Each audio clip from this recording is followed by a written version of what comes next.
The dawn on the Capano savanna was a study in contrasts, a vast, beautiful expanse that held both serene promise and lethal threat. That morning, a thick, palpable stillness settled over the plains, muffling the usual chorus of waking birds and distant calls. The tall, sun-bleached veldt grass rippled under a breath of slow, warm wind, creating a hypnotic wave-like motion across the landscape. Lost in this immense world was Quito, a fragile elephant calf, no more than 6 months old. He was a creature of tender curves and soft, dusty hide, a being utterly alone, abandoned by the brutal hand of fate after his mother vanished during a dark, wind-swept night. Quito's isolation was a heavy mantle. Every little piping sound he released from his trunk was a desperate, tiny trumpet, a raw plea for connection, for safety, for a presence that would banish the cold fear clinging to his small heart. But the savannah, magnificent and indifferent, responded only with a profound, echoing silence. This silence, however, was a deception.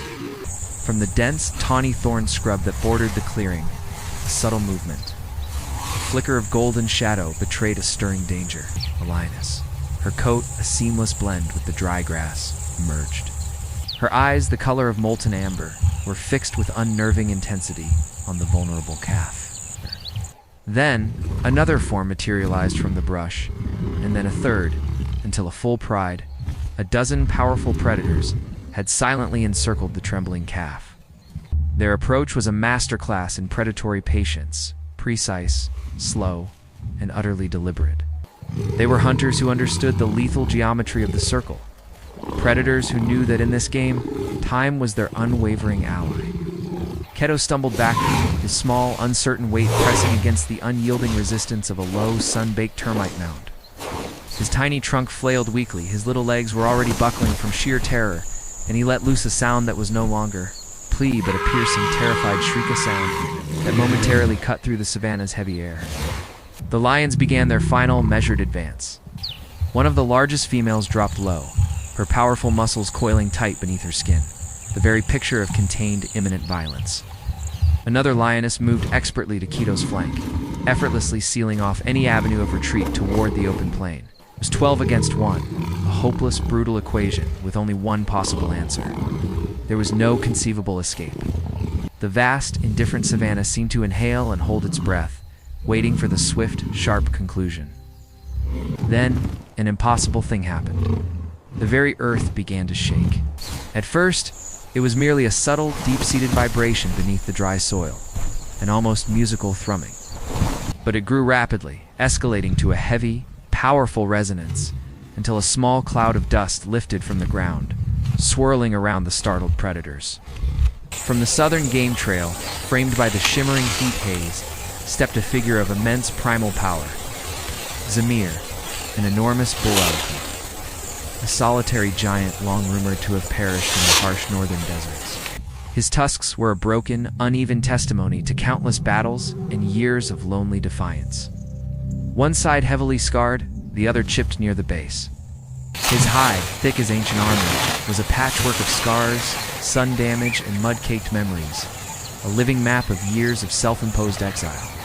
Yet his massive presence was like a sudden, towering storm cloud.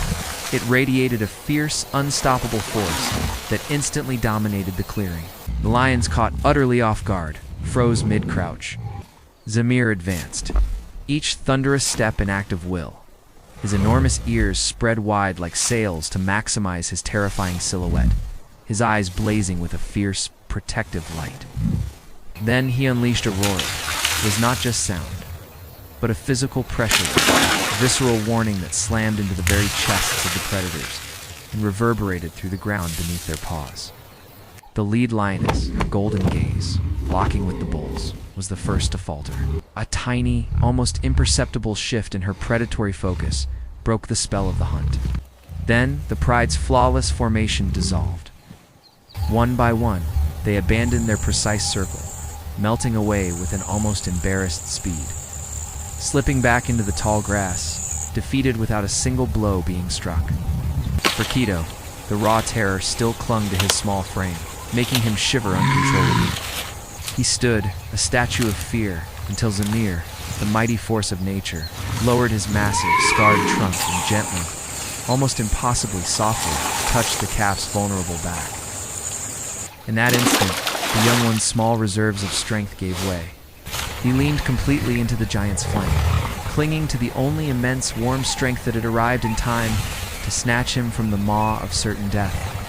From a distant rocky observation ridge, Ranger Layla watched the entire breathtaking tableau unfold in stunned, absolute silence. She was a veteran warden of the Capano and had witnessed dozens of lion hunts, and she knew with cold certainty how they invariably ended. But this was a profound deviation from the natural order. An ancient, exiled bull, a solitary king of the wilds, had answered a calf's helpless cry and deliberately intervened, saving him from the pride. In the days that followed Zamir, the great bull made his choice absolute. He did not leave. He became Keto's immovable shadow and guide.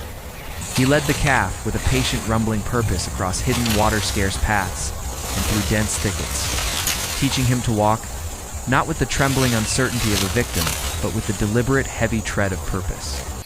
At night, under the vast, star-dusted African sky, the calf pressed as close as possible to his giant, warm protector, finding a deep, restorative peace where only the icy claw of terror had resided before.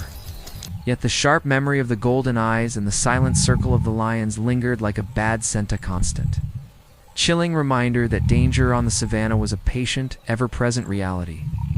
That grim memory was abruptly yanked into terrifying reality during the crossing of a narrow, rocky pass. The larger, established herd that Keto and Zamir had briefly joined began to stream through the constricted passage. 3 large lions, a scouting party from the same pride, materialized silently from the deep. Cool shadows of the rock face, their predatory eyes fixed once more on the small, familiar shape of the calf trailing at the rear. The rest of the elephant herd, mothers trumpeting in confused alarm, hesitated, their natural instinct to flee battling their desire to protect. But Zamir did not pause, did not consider the danger, did not wait for the ambush to fully spring. With a sudden, thunderous speed that belied his great age and massive bulk, he charged headlong into the concealed threat. The ground shook violently beneath the combined force of his powerful legs and enormous weight as he drove forward like a living siege engine.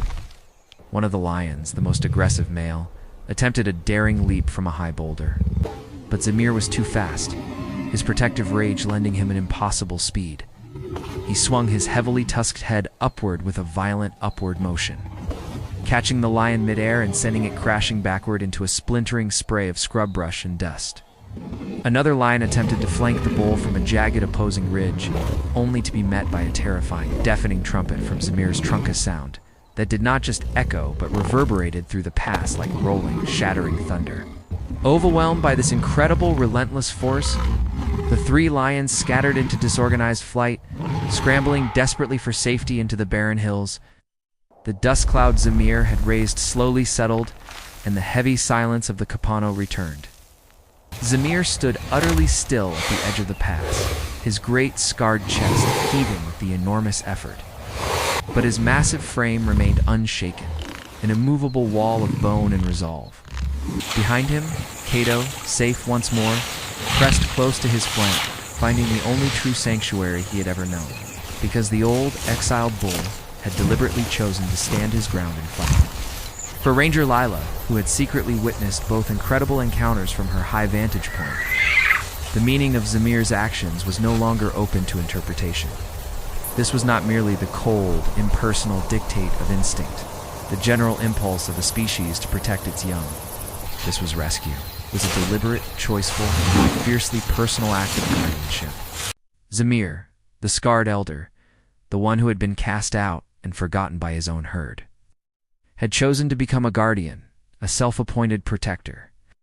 On the Capano savannah, survival often belonged simply to the strongest. But on that pivotal day and the days that followed, it belonged entirely to the bravest.